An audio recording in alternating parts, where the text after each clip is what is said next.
Hello friends, code साहित्य में आपका स्वागत है। मेरा नाम शशि है। यह CI/CD सीरीज का पहला सेशन होगा।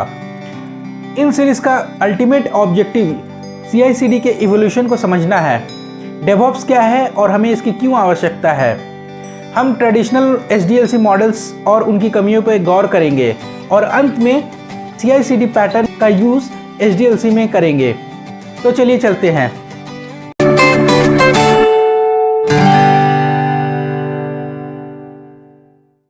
तो आइए पहले समझते हैं कि SDLC software development life cycle क्या है। SDLC किसी भी सॉफ्टवेयर की स्टेप बाय स्टेप विकास प्रक्रिया है।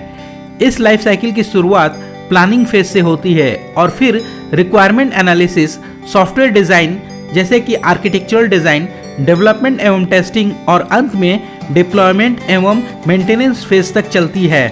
आइए पहले फेज यानी प्लानिंग फेज को समझते हैं। इस फेज में बिजनेस गोल्स को पूरा करने के लिए नई सिस्टम या सॉफ्टवेयर की आवश्यकता निर्धारित की जाती है। समस्या के स्कोप, समाधान के इन्वेंशन को डिफाइन करने के लिए एक हाई लेवल प्लानिंग बनाई जाती है। इस चरण में आवश्यक रिसोर्स, कॉस्ट, टाइम और बेनिफिट्स आदि पे विचार किया जाता है। SDLC का दूसरा फेज रिक्वायरमेंट एनालिसिस है, जहां टीम मुख्य रूप से PM, BA या PO, SME, आर्किटेक्ट्स और डेवलपमेंट और टेस्टिंग टीम से लीड्स नई सिस्टम या सॉफ्टवेयर के फंक्शनल एस्पेक्ट का मूल्यांकन करते हैं। टीम कस्टमर की एक्सपेक्टेशन को सीखती है, रिक्वायरमेंट्स की करेक्टनेस और फिजिबिलिटी को समझती है और अंत में एक फंक्शनल रिक्वायरमेंट डॉक्यूमेंट तैयार करती है। SDLC का तीसरा फेज सिस्टम या सॉफ्टवेयर डिजाइन है। आर्किटेक्ट्स और सीनियर डेवलपर डेवलप किए जाने वाले सिस्टम के हाई लेवल डिजाइन या अप्रोच पे काम करते हैं।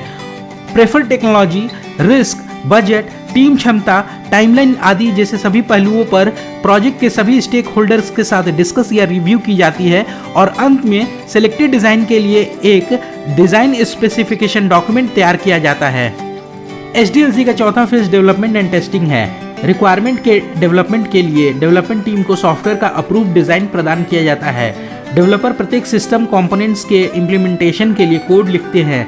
डेवलपर प्रत्येक कंपोनेंट को टेस्ट करने के लिए यूनिट और इंटीग्रेशन टेस्ट लिखते हैं और टेस्टर डेवलप्ड सिस्टम या सॉफ्टवेयर की एक्सपेक्टेशन, रिलायबिलिटी और रोबस्टनेस को वेरीफाई करने के लिए फंक्शनल टेस्ट केसेस को लिखते हैं और एग्जीक्यूट करते हैं।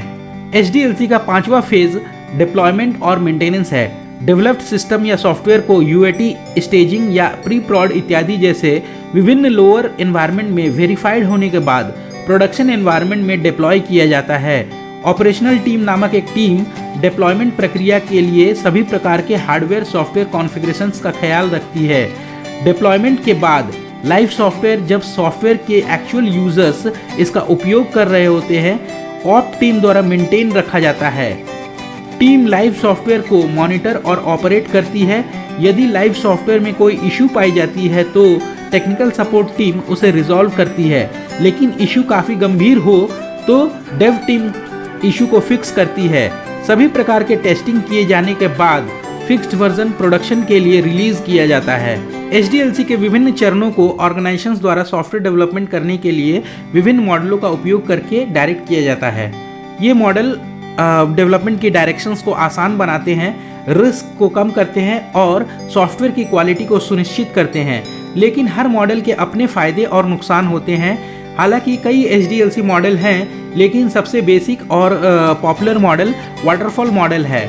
वाटरफॉल मॉडल यह एक लीनियर सीक्वेंशियल मॉडल है। यहाँ SDLC का अगला फेज तभी शुरू होता है जब पिछला फेज पूरा हो जाता है। यहाँ फोकस एक ही बार में पूरे सॉफ्टवेयर की पूर्णता पर है। इसलिए SDLC के हर चरण में डॉक्यूमेंटेशन एक बहुत ही महत्वपूर्ण पहलू है। यह मॉडल सबसे सरल मॉडल है क्योंकि हर फेज को स्टेप बाय स्टेप तरीके से पूरा किया जाता है। इस मॉडल के कुछ डिसएडवांटेजेस हैं। आइए डिस्कस करते हैं वाटरफॉल मॉडल के डिसएडवांटेजेस। Waterfall model disadvantages. यह मॉडल केवल उन छोटी प्रोजेक्ट्स के लिए अच्छा है जहां रिक्वायरमेंट्स तय होती है। यह लंबे समय से चल रही प्रोजेक्ट्स के लिए सूटेबल नहीं है।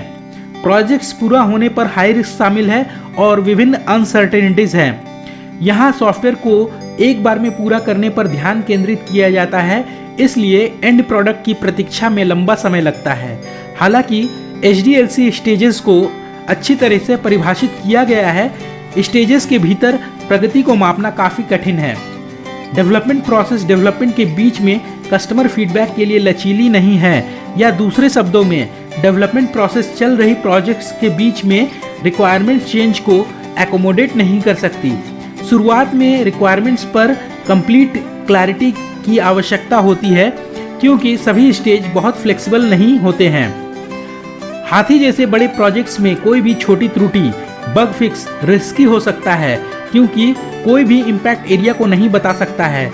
टेस्टिंग काफ़ी देर से आती है, जब तक पूरा डेवलपमेंट पूरा नहीं हो जाता तब तक टेस्टिंग शुरू नहीं होगा। इंटीग्रेशन के दौरान किसी भी टेक्निकल या बिजनेस चैलेंजेस का ट्रबल शूटिंग करना बहुत ही कठिन होगा। On top of Dave team, testing team और ऑपरेशन टीम सहयोग में काम नहीं करती है। Agile model, agile HDLC model में से एक है जो वाटरफॉल मॉडल की कमियों को दूर करने की कोशिश करता है। इस मॉडल में एक बड़ी रिक्वायरमेंट को कई यूनिट्स में विभाजित किया जाता है और फिर उन्हें प्रायोरिटाइज की जाती है। फिर प्रायोरिटाइज यूनिट एक छोटे समय के इंटरवल में HDLC के सभी चरणों से गुजरती है।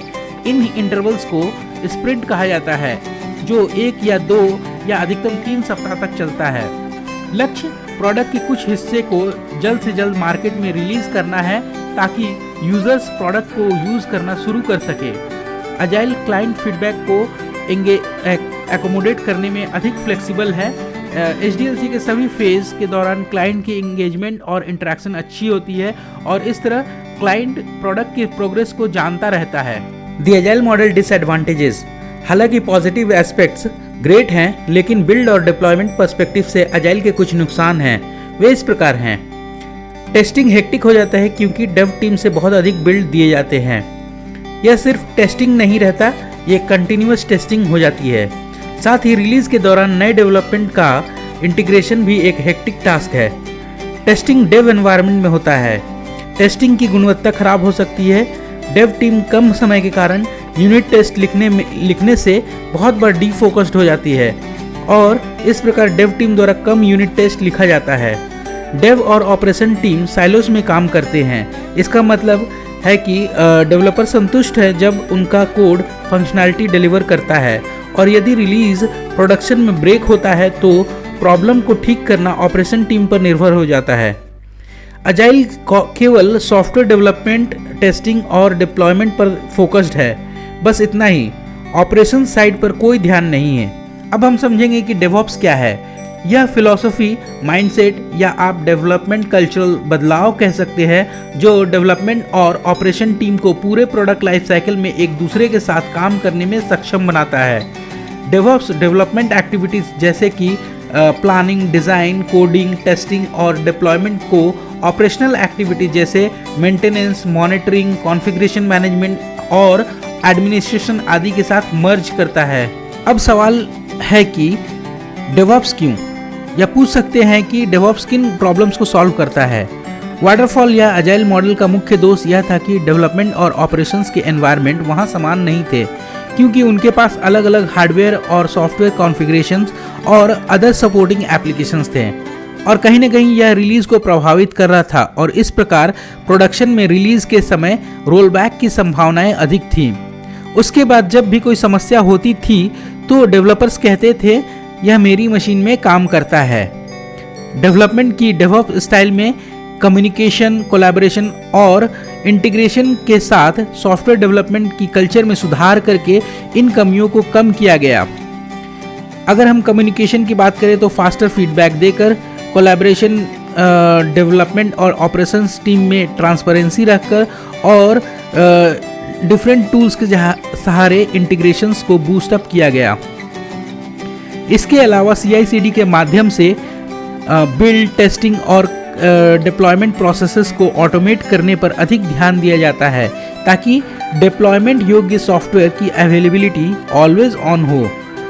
डिप्लॉयमेंट फेलियर्स, रोलबैक और टाइम टू रिकवर को कम करने के लिए ऑर्गेनाइजेशंस ने मॉड्यूलर प्रोग्रामिंग की ओर ट्रेंड करना शुरू कर दिया। अब हम देखेंगे डेवऑप्स में HDLC के डिफरेंट फेजेस और हर फेज में क्या टूल्स हैं। जैसा कि आप डेवऑप्स मॉडल में HDLC के डिफरेंट फेजेस इन्फिनाइट सिंबल के रूप में देख रहे हैं, इसका मतलब ये है कि HDLC प्रक्रिया इन्फिनाइट टाइम चलती है, या आप कह सकते हैं यह एक कंटिन्यूअस प्रोसेस है मॉडल में planning, coding, building, testing, continuous integration and delivery, monitoring जैसे डिफरेंट फेजेस होते हैं। यहाँ आप नीचे की इमेज में देख सकते हैं HDLC के किसी भी स्तर पर डिफरेंट टूल्स अवेलेबल हैं जो सॉफ्टवेयर डेवलपमेंट लाइफ साइकिल में ह्यूमन एफर्ट को कम करने में मदद करते हैं। तो अब हम समझेंगे कि CI क्या है, कंटिन्यूस इंटीग्रेशन। तो CI सॉफ्टवेयर डेवलपमेंट की डेवऑप्स स्टाइल में अपनाई गई एक प्रैक्टिस है जिसमें लगातार प्रत्येक नई फीचर या कोड चेंज का बिल्ड और टेस्टिंग करने के बाद एक इंटीग्रेटेड आर्टिफैक्ट प्रोड्यूस कराया जाता है। कोड मर्ज एक सेंट्रल रिपोजिटरी सिस्टम में होता है और बिल्ड प्रोसेस को CI टूल्स में कॉन्फ़िगर किया जाता है ताकि जब भी रिपोजिटरी में कोई नया कोड चेंज पाया जाए तो नई आर्टिफैक्ट बनाई जा सके। यहाँ आप प्लानिंग से लेकर इंटीग्रेशन तक डेवलपमेंट के डिफरेंट फेजेस में यूज़ किए जाने वाले डिफरेंट टूल्स को देख सकते हैं, जैसे कि Git, Jenkins, TeamCity, Docker, GoCD, JUnit, Selenium आदि। तो चलिए देखते हैं कि CI से हमें क्या लाभ हो रहा है। जैसा कि हमने वाटरफॉल मॉडल और अजाइल मॉडल में देखा, इंटीग्रेशन प्रोसेस मैनुअल थी, लेकिन CI में टूल्स की मदद से डेवलपर लंबे और तनावपूर्ण इंटीग्रेशन से बच गए हैं। डेवलपमेंट टीम इश्यूज को जल्दी पकड़ने में सक्षम है और साथ ही उन्हें जल्दी फीडबैक मिलने लगी है और अब डिबगिंग में कंपैरेटिवली कम समय स्पेंड करते हैं। कुल मिलाकर CI आर्टिफैक्ट्स के लिए एक ठोस आधार बनाता है क्योंकि टेस्टिंग ऑटोमेटेड है। किसी भी फेलियर को जल्द से जल्द रिपोर्ट किया जाता है और जल्द से जल्द ठीक किया जाता है और इस प्रकार डेवलपर्स यह पता लगाने के लिए इंतजार करना बंद कर देते हैं कि डिलीवरी के बाद उनका कोड काम करने वाला है या नहीं। CI सॉफ्टवेयर के फास्ट डिलीवरी को इंश्योर करता है। आइए देखते हैं CI में ऐसे कौन से प्रैक्टिसेस हैं जिनको हमें फॉलो करना होगा। हमें गिट जैसे सिंगल सोर्स रिपोजिटरी को बनाए रखना है जहां सारे कोड चेंज पड़े होंगे। मैवन, ग्रेडल आदि जैसे किसी भी बिल्ड टूल का उपयोग करके सेल्फ टेस्टिंग बिल्ड बनाना होगा। हमें जेंकिन, टीमसिटी इत्यादि जैसे टूल्स का उपयोग करके बिल्ड को ऑटोमेट करना होगा। हमें बिल्ड प्रोसेस के साथ ईमेल सेवाओं को इनेबल करना होगा ताकि हर कोई CI सर्वर पर बिल्ड की सक्सेस या फेलियर स्थिति को जान सके। हमें नेक्सस जैसे आर्टिफैक्ट रिपोजिटरी का यूज़ करना होगा जहां बिल्ड और टेस्ट के बाद प्रोडक्ट के लेटेस्ट एग्जीक्यूटेबल वर्जन को अपलोड किया जा सके। अब हम समझेंगे कि CD यानी कि कंटिन्यूअस डिलीवरी या डिप्लॉयमेंट क्या है।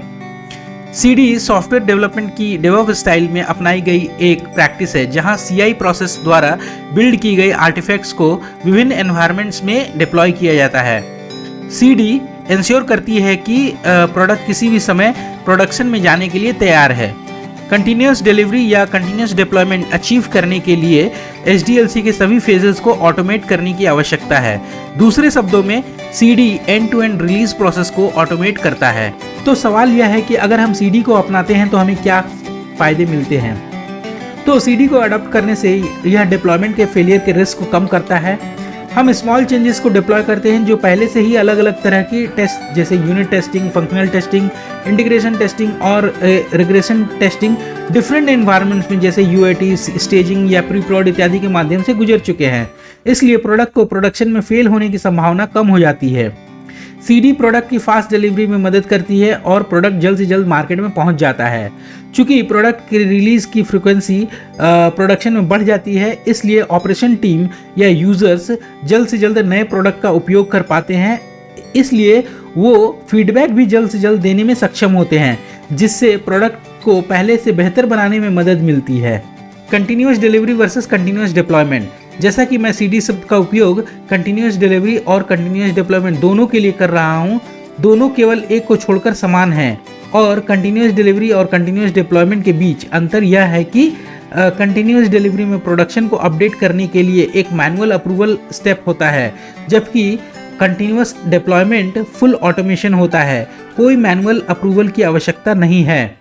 तो हम HDLC के different phases, HDLC different models और उनके प्रॉस एंड कॉन्स को जान पाए हैं। डेवऑप्स क्या है, CI/CD क्या है और हमें इनकी क्यों आवश्यकता यह जान पाए हैं। तो चलिए चलते हैं अगले सेशन में, जहां पर मैं डिस्कस करूंगा कुछ टूल्स पर जो कि HDLC के डिफरेंट फेजेस में डेवऑप्स में यूज़ किए जाते हैं। यह वीडियो देखने के लिए आपको बहुत बहुत धन्यवाद। कमेंट करके हमें बताइए यह सेशन आपको कैसा लगा और हाँ, कोड साहित्य को शेयर एंड सब्सक्राइब करना ना भूलें। तो thank you so much, take care, bye bye.